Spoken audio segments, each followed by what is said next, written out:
It's Victory Monday in Jacksonville. I'll tell you how they got there and what they need to do to get where they want to go. We'll do all of that in just a second here on Locked On Jaguars. You are Locked On Jaguars, your daily Jacksonville Jaguars podcast, part of the Locked On Podcast Network.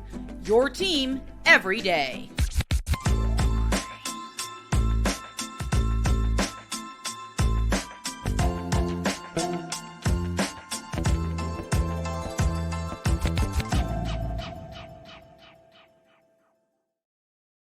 What up, everybody? Welcome again to another edition of Locked On Jaguars. I'm the host of the Locked On Jaguars podcast, Tony Wiggins.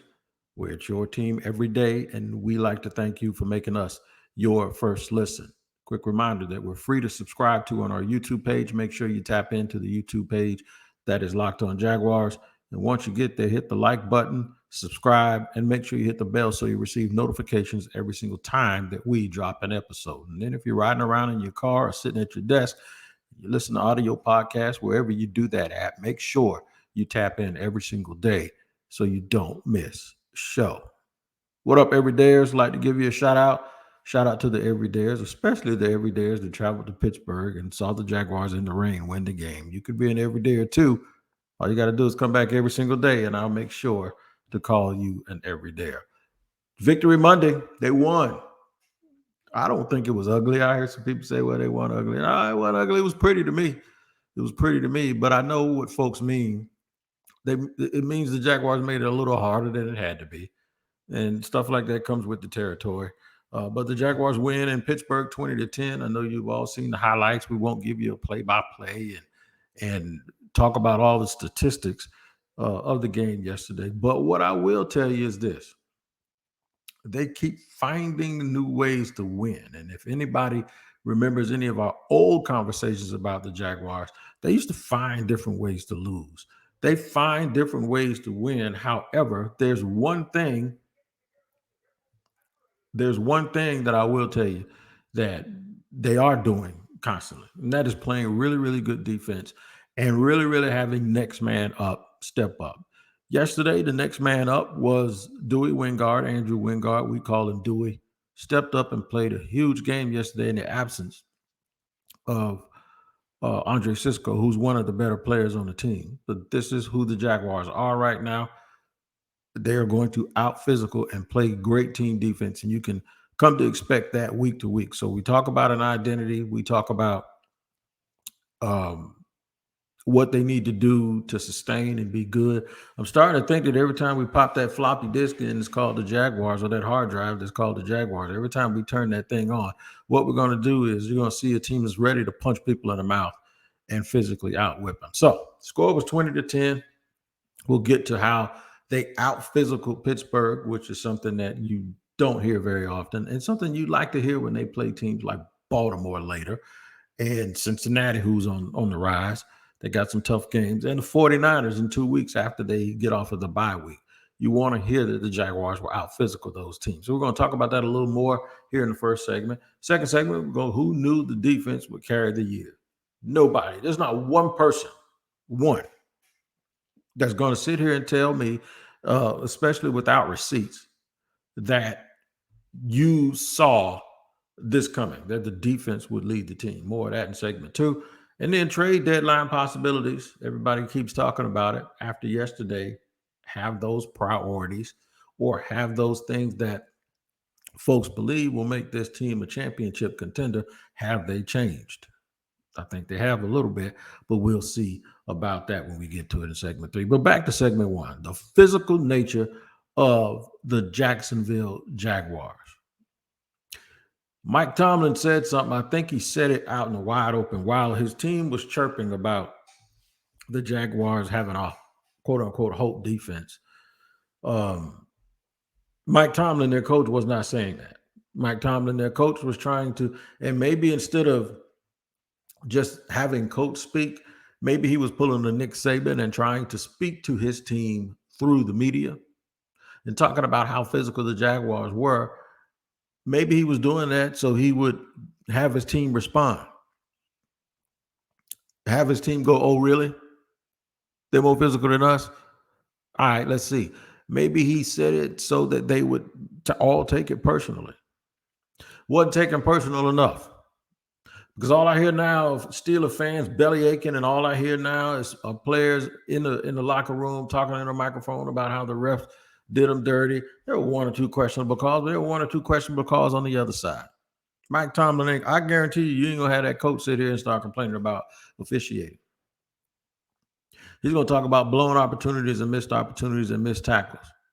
He's gonna talk about who let Travis Etienne run down the sideline and catch a ball and run it all the way in for a touchdown when he's not even the damn wide receiver, he's a running back. It's going to be about not taking advantage of turnovers.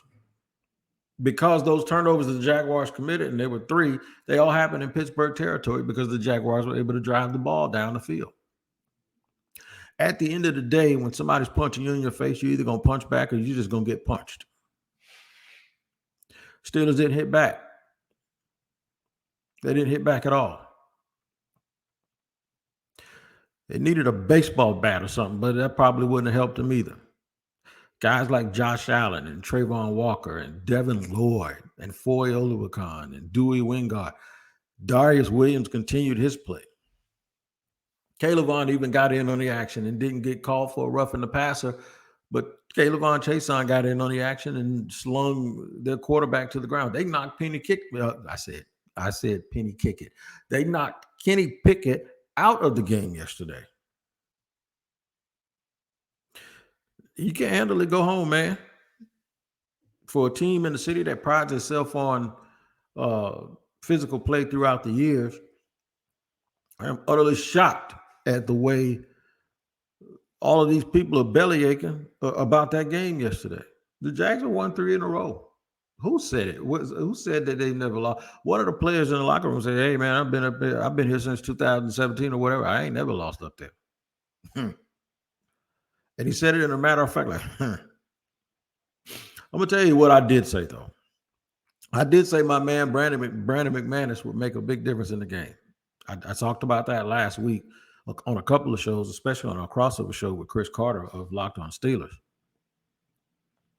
I was right. I know a broke clock is right twice a day, but I was right. Brandon McManus played a huge deal. He's been a good addition. And I don't know what Sean Payton was thinking about of not keeping Brandon McManus around, but he kicked it from anywhere.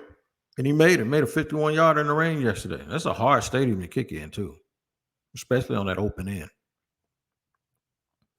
But he did it. Turns out those field goals, especially the ones early when the Jaguars' drives kept bogging down, they provided the shelter and provided the cushion that allowed the Jaguars to play freely, and they were never really out of the game. I think the team MVP so far is Travis Etienne, and he showed you why yesterday. Even on a little bit of a hurt ankle, he came in. He didn't quite, once he went to the bench, came back in the game, didn't quite have the explosiveness that he always displays, but it was good enough. Definitely good enough. Who knew amongst us that the Jaguars defense would carry the day? And who knew that there would be so many different people making that contribution so that we can give them that label of carrying the day and making that distinction? Maybe Mike Caldwell had the feeling it would happen, but all of us, all we talked about in the offseason was offense. Well, guess what? We need to stop looking at this defense like it's doing enough to win or they're having a day. No, the bottom line is the 2023 Jaguars, much like the 2017 Jaguars, are a defensive football team. But that's not a slight on Trevor Lawrence. I'm going to tell you why I feel that way in just a second on Locked On Jaguars. First, our partners at eBay Motors have teamed up with Locked On Fantasy Football host Vinny Iyer to bring you some of the best fantasy picks each week. That's right. All season long, whether you're prepping for a daily draft or scouting the waiver wire. Every week, we're going to provide you with players that are guaranteed to fit on your roster. So let's see who Vinny Iyer has picked out for us on this week's eBay's Guaranteed Fit Fantasy Picks of the Week. And one of them is one of my guys, and that is Bills rookie tight end Dalton Kincaid. He stepped into a big role with Dawson Knox getting hurt, and he's gotten hot with Josh Allen the past 2 weeks, scoring for the first time in his career in Week 8 against the Buccaneers. Kincaid gets a smash spot in a shootout against the Bengals on Sunday night. Cincinnati has been better in coverage outside and versus wideouts than versus tight ends. Kincaid once again will come through for managers looking for a midseason pickup at the position. Video from Locked On Fantasy Football is going to help you win your fantasy championships, and eBay Motors knows a championship team is about each player being a perfect fit. Same with your vehicle. With over 122 million parts, your number one ride or die needs to make sure that it stays running smoothly. Brake kits, LED headlights, roof rack, bumpers, whatever your baby needs, eBay Motor has it. And with eBay Guaranteed Fit, it's guaranteed to fit your ride the first time, every time, or your money back. Plus, at these prices, you're burning rubber, not cash. I had a dude tell me he was going to a junkyard to find, an S560. He was going to a junkyard to find a headlight. I told him, you better not. You better go on eBay Motors. That's what you need to do. Keep your ride or die alive at ebaymotors.com. eBay Guaranteed Fit, only available to U.S. customers. Eligible items only. Exclusions apply. It applies to you when I tell you, thank you for tuning in to Locked On Jaguars here on the Locked On Jaguars podcast, where it's your team every day. We always thank you for making us your first listen. Listen, football season is here. Locked On is kicking up our coverage with Locked On NFL Kickoff Live. Each Friday, Locked On will go live at 2 p.m. Eastern on every Locked On NFL YouTube channel. Every one of them. Hosts Tanitra Baptiste, Jarvis Davis, and Kyle Krabs will break down every game on the NFL slate to get you ready for your team's matchup, your fantasy lineups, your betting angles, and more. Plus, get the in-depth local analysis from our stable of NFL hosts, including yours truly, across the country, who know these teams better than anyone else. Find Locked On NFL Kickoff Live every Friday at 2 p.m. Eastern Time on any Locked On NFL YouTube channel. All right, we're not going to belabor this anymore. We're going to talk about who knew. We always, especially me, I always tell you where I was right, what I was thinking, how I said it was going to happen, and I tell you when I was wrong too, right? This, though, is not about being right or wrong. It's just being surprised. I'm just as surprised as anyone else that the Jacksonville Jaguars defense has been carrying this team. It is the calling card and has been the catalyst for the 6-2 start for this franchise this year. And that is not to say that the offense hasn't lived up to expectations. They have sporadically lived up to expectations. In fact, they do a really good job of situationally getting the ball down the field, using a multitude of different people. Each and every week it's somebody different, and basically taking what the defense is giving them. I just think the offense has had some inopportune turnovers, especially in the red zone. The Jaguars, I guarantee you, if you look at their turnovers, where most of them come, they don't come on their half of the field. They come on the opposite side of the field while they're going in to score. Sometimes I think they get down there, and sometimes I want to kick it on second down, because they had an opportunity late yesterday where they lost field goal position because they got a sack, an inopportune sack. They were right there in field goal range. What's the point in having a guy like Brandon McManus who could kick it from 58 yards away easily if once you get there, you still find your way going backwards? It's not even that you didn't get positive yards, it's that you find your way going backwards. And that's not the way you want to play.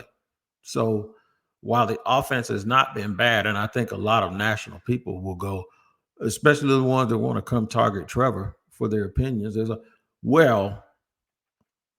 Trevor is really just leaning on the defense. It's not necessarily true. I think they work hand in hand. But the fact that the defense is on the consciousness of folks when they talk about the Jaguars is a surprise. That was the one area that everyone was concerned about. No one was concerned about the offense. And maybe we should have had a sign. Maybe we should have had a sign that this is what it is.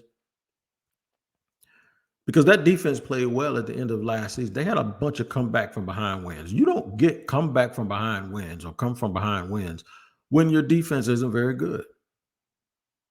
Because if you're already behind, you can't catch something that's moving away from you. And by moving away from you, I mean scoring more points.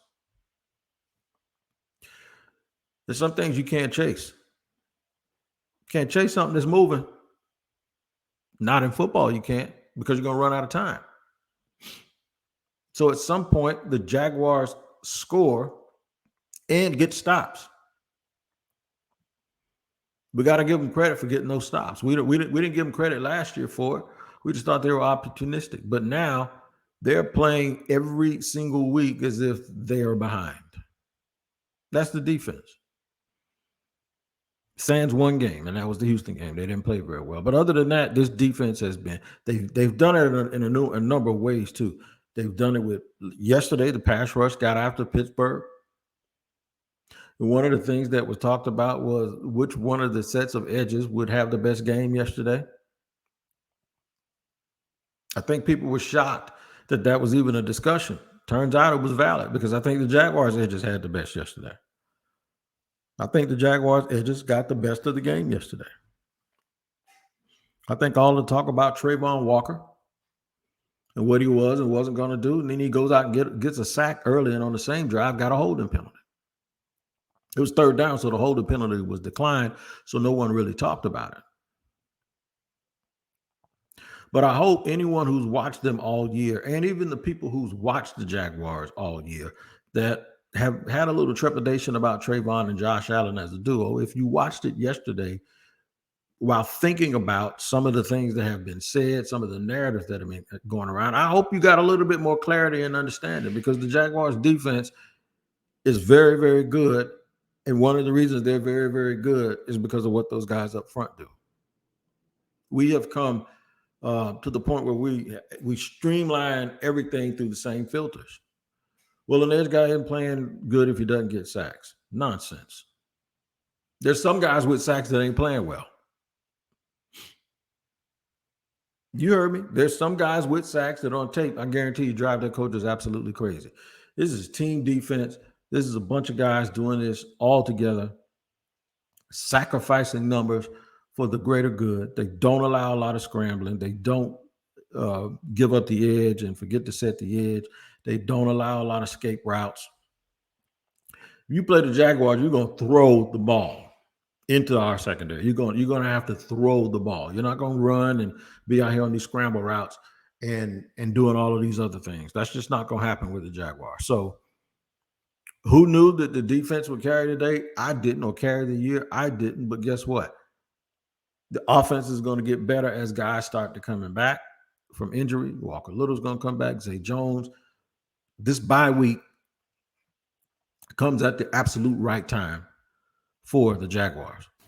And with all those good things happening with the defense today, we still got to deal with this trade deadline that comes up here. I believe it's tomorrow, somewhere this week, early this week. And folks still talking about what do the Jags do. I'm going to tell you why the outlook for what they might do kind of changes, not with one game, but changes with the position that they are in right this minute. And yeah, it does. I think being 6-2 and sitting at the top of the division and playing very well defensively, yeah, I think that, it constitutes at least a listen and a look-see on how the priorities may change a little bit. I'll talk about all of those things in just a second here on Locked On Jaguars. But first, I have to let you know about DoorDash. Used them yesterday. I've used them a lot in the past, and everybody knows that. But yesterday was a little bit different because dealing with some family issues, also dealing with some health. Couldn't just get in the car and go eat what I wanted to eat. And I called DoorDash. First, I called this restaurant, right? Because they're right down. They don't deliver. I got a new subdivision. They said, we don't come down there. I say, fine, I'll fix it. I did what I should have done anyway, and I called DoorDash. And guess what? Food came to the door in 20 minutes because that's what they do.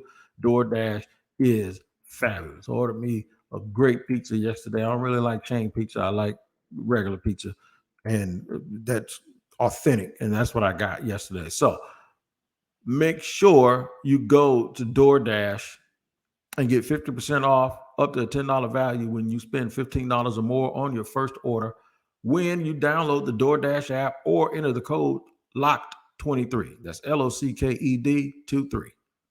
Now, that's subject to change and terms do apply, but please make sure It's 50% off up to a $10 value when you spend $15 or more on your first order when you download the DoorDash app or enter the code LOCK23. Subject to change, terms apply. All right, man, we rolling along here on the third and final segment of Locked On Jaguars, where we're going to talk about trade deadline possibilities. Now, I'm not using one game to tell anyone that it should have a profound effect on what the Jaguars should do. They should make decisions based on a big picture, right, of what they want to do if there's something out there in free agency. And if I'm the Jaguars, I'm not being hyper aggressive to the point where I'm going to let a seller's market dictate anything for me, because the team is good right now. The team is really, really good. Now, you have to also factor in any addition that they make. What does it do for the chemistry of the team? Fans look at the obvious talent and a lot of the statistics, but the Jaguars have established a culture, and you have to make sure that whoever you go out to get, they're coming here for a culture. One good thing about winning and being 6-2, right, going into the bye week, and they, in my opinion, when they come out of that bye week, I always looked at San Francisco as a game that was like one of the 2 or 3 games where I don't know if they're going to be favored. The 49ers have lost 3 in a row, and they're banged up too. And the Jaguars, I believe, should come into that game. That's not only a winnable game. I think the Jaguars should be expected to win the game. The boys are undefeated on the road, man. Now they just got to come back and try to figure out a way to duplicate that success at home. But what do you now look at if you're the Jaguars? So a lot of people have been talking about edge rusher for the longest time. Edge rusher along with the nickel position, right? I'm going to back off that nickel position for a minute for the sake of free agency, that you can't get everything, right? And even with the edge position, I don't think you're going to go out and get a starting edge. Danielle Hunter this and Danielle Hunter, that's fine. If more than one team is trying to buy, you'll say, well, we're not going to give a first-round pickup for a guy that's a rental. And then in the next sentence, somebody might say, well, he's for the Minnesota Vikings, who leads the league in sacks with 10. Somebody might say, well, he's not a rental if you talk to his agent and you can work out something long-term, right? Josh Allen has earned a long-term extension. One of the things about me is I've always said he has to show it, and they have to be willing to do it. So he's shown it. He's shown it. Are they willing to do it? I don't, we can argue and debate all day if we think Josh Allen is really as good as the year he's having, because people talk all the time about folks playing better in a contract year. I'll be damned if they didn't say it. When I sat here and said that they shouldn't get rid of Jawan Taylor, everybody says, oh, Wig, he only did that because of a contract year. So let me see. You can't have it both ways. You can't have it both ways. If Josh Allen has the best year of his career in the last year of his contract, and say, well, oh, no, that's just who he really is. For a long time, they said he needed help. According to them, Trayvon ain't doing nothing, which is ridiculous. But whatever the reason, Josh Allen has played really, really well this year. So if that's the case, then you got to pay him. I don't want anybody to get paid for what somebody thinks they are. Pay them for what they've done and what they're continuing to do right now. What have you done for me lately? Well, what he's done is he has 9 sacks through 8 games. Dude's on pace to have 17 or 18.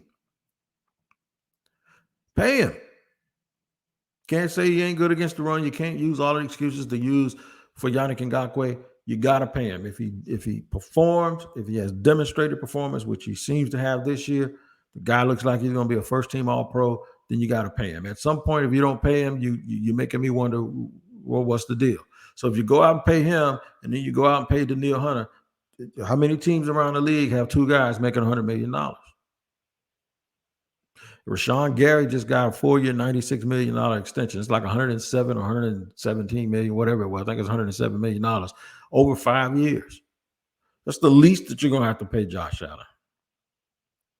And Rashawn Gary's a very good player, but Josh Allen is doing it at the right time. He's having a good year, and the team is winning. So if you make a trade for Daniil Hunter or somebody like that, if you make a trade for anybody where you give up a first-round pick, that person needs to be here longer than a half a season. If you don't, you're going to start getting yourself in a world of hurt when it comes to draft picks and all of that stuff. It's an interesting conversation that could be had about the running back position. I wouldn't add anybody. I just use the two guys I got. You got Jermichael Hasty, you got DeAnthony Johnson. Just use them since Tank Bigsby can't seem to keep the ball off the field and off the ground. ETN had those loose ball problems. Let me rephrase that. ETN had ball handling issues. That was not on purpose. But ETN has had the ball handling issues in the past, but he used to not fumble. He used to recover his own stuff or just get it back. Tank Bigsby is fumbling, and it is at an inopportune time, and he's fumbling when he doesn't even get a lot. I can't believe I said that. He's fumbling, and he doesn't even get a lot of opportunities.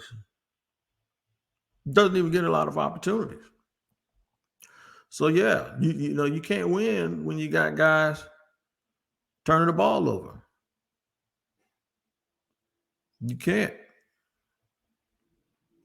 especially at that position. It's next man up. I wouldn't go and make a move for a run. I'll tell you what, and here's something for you. There's a running back out there that used to play. His name is Leonard Fournette. Playoff Lenny, you won't make a run? You're talking about okay, so you need a guy who can pass pro. You need a guy who can catch the ball.